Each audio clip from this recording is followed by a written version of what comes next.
Bom, tudo começou em setembro de 1979, que centenas de agricultores ocupam as granjas Macali e Brilhante, no Rio Grande do Sul.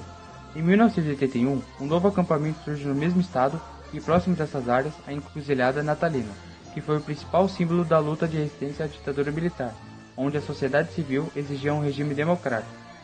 Uma das primeiras demonstrações de força por parte do Sem Terra foi em 25 de julho de 1981, que em um ato público com mais de 15 mil pessoas, noticiado pela imprensa de Porto Alegre como a maior manifestação realizada pelos trabalhadores rurais na história do Rio Grande do Sul. Em 1981, ainda em período de ditadura militar, as famílias acampadas da Encruzilhada Natalina estavam cercadas pelas tropas do Exército Brasileiro, comandada pelo Coronel Curió. Imediatamente, o acampamento teve uma grande repercussão e muitas entidades foram se associando à campanha de solidariedade aos sem terra. Com isso, uma das principais ações tiradas por eles foram criar um boletim com o objetivo de divulgar a Encruzilhada Natalina, e sendo assim, atraindo bispos da igreja de parlamentares do Brasil inteiro com aquela luta.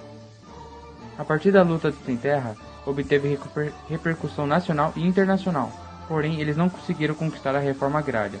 Os trabalhadores resistiram à repressão militar e à precariedade das condições de vida, e até sobreviveram ao campo de concentração criado pelo Exército Brasileiro.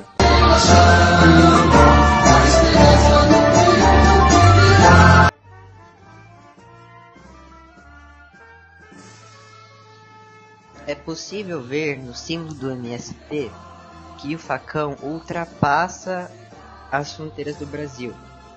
Isso quer dizer que o movimento pela reforma agrária é internacionalista. E é mesmo, pois o MST é um dos membros da Via Campesina. Via Campesina, para quem não sabe, é uma organização belga que foi fundada em 1992, que reúne movimentos de camponeses e demais instituições ao redor do mundo inteiro.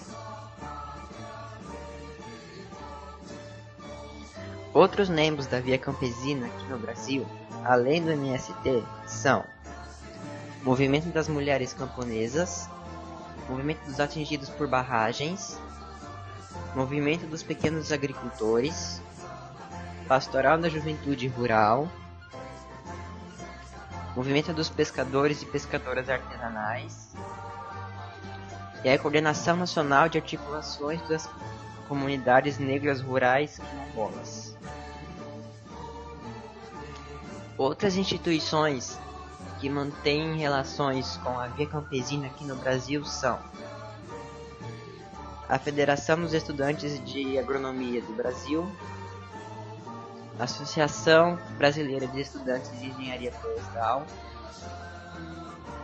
o Conselho Indigenista Missionário da Conferência Nacional de Bispos do Brasil, a Comissão da Pastoral da Terra e as comunidades eclesiais de base já são muito importantes na história do MST, como a gente viu na Encruzilhada Natalina. Na Constituição Federal, no título 2, capítulo 1, o artigo 5 diz que todos somos iguais perante a lei, sem nenhuma exceção, garantindo a todos o direito à vida, à liberdade, à igualdade, segurança e à propriedade. Assim concluímos que é garantido o direito de propriedade e que atenderá à sua função social. Também na Constituição, no título 7, capítulo 1, o artigo 170 diz que a ordem econômica fundada na valorização do trabalho humano e na livre iniciativa tem como objetivo assegurar a todos existência digna, conforme a justiça social e os princípios que são soberania nacional, propriedade privada, função social da propriedade, entre outros. O artigo 185 diz que são insuscetíveis de desapropriação para fins de reforma agrária. 1. A pequena e média propriedade rural, assim definida em lei, desde que seu proprietário não possua outra. 2. A propriedade produtiva que tem tratamento especial perante a lei. Artigo 186 diz que a função social é cumprida quando a propriedade rural atende simultaneamente segundo critérios e graus de exigência estabelecidos em lei, aos seguintes requisitos: 1. Aproveitamento racional e adequado. 2. Utilização adequada dos recursos naturais disponíveis e preservação do meio ambiente. 3. Observâncias das disposições que regulam as relações de trabalho. 4. Exploração que favoreça o bem-estar dos proprietários e dos trabalhadores. O artigo 188 diz que a destinação de terras públicas e devolutas será compatibilizada com a política agrícola e com o Plano Nacional de Reforma Agrária. Primeiro, a alienação ou a concessão a qualquer título de terras públicas com área superior a 25 milhões de metros, pessoa física ou jurídica, ainda que por interposta pessoa, dependerá de prévia aprovação do Congresso Nacional.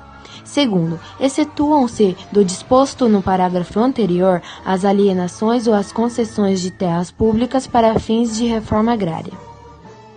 No artigo 189, os beneficiários da distribuição de imóveis rurais pela reforma agrária receberão títulos de domínio ou de concessão de uso inegociáveis pelo prazo de 10 anos. O título de domínio e a concessão de uso serão conferidos ao homem ou à mulher ou a ambos, independentemente do estado civil, nos termos e condições previstos em lei.